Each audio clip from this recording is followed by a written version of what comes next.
Question number 2, Willie Coffey, who's joining us remotely. Mr Coffey. Thank you. To ask the Scottish Government how it is tackling antisocial behaviour. Minister Siobhan Brown. Thank you, Deputy Presiding Officer. Police Scotland and local authorities have a wide range of powers to tackle antisocial behaviour. We support them in using these appropriately and are investing in prevention and early intervention. Our Cashback for Communities programme and violence prevention framework takes preventative approaches to antisocial behaviour and violence. The current 3-year phase of Cashback commits £20 million to early intervention work and positive opportunities for young people in communities across Scotland.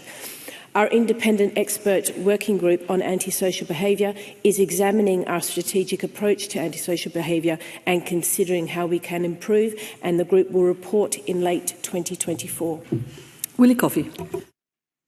I thank the Minister for that answer. As she knows herself, antisocial behaviour is a cause for concern in many constituencies, and particularly around our bus stations, where the travelling public and transport staff are often affected by this.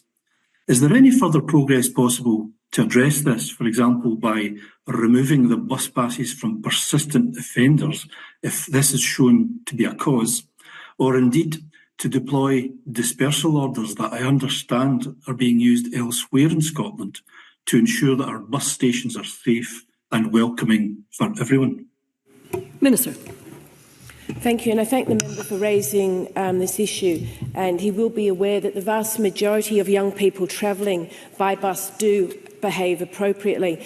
The legislation underpinning the current schemes does not provide a clear mechanism for cards just to be removed in cases of antisocial behaviour, and free bus travel is just one of the several services provided through the card.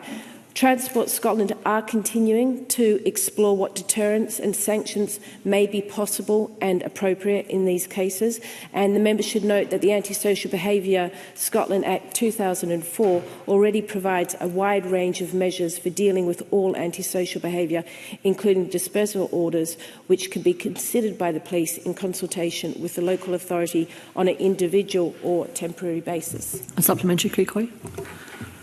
Thank you, Deputy Presiding Officer. One of the unintended consequences of free bus travel for under-22s is the rise in antisocial behaviour identified by Mr Coffey. Communities from Dumfries to Dunbar have reported groups of youths who abuse the scheme to travel to towns away from their own to engage in vandalism and other ASB activities, often causing extreme distress to drivers and passengers along the route. This has recently been raised with me by a resident in Pencaitland who reported, and I quote, "not just rowdy but dangerous and threatening behaviour that ranges from arson to vandalism to verbal and physical assaults." Given that the next review of free bus travel is not until 2025, will the Minister now agree to meet with fellow ministers, particularly transport ministers, police, bus companies, trade unions and those communities affected to pragmatically but urgently address this unacceptable abuse of the scheme? Minister. Thank you, Deputy Presiding Officer. Just so Mr Hoy is aware, there has been ongoing engagement with Police Scotland and bus companies as well, with the Cabinet Secretary for Transport and myself in recent months, and this is ongoing. As I said, Transport Scotland are looking at ways at the moment with the card, but it is not a clear mechanism just to take the card away at the moment, but we will continue to engage.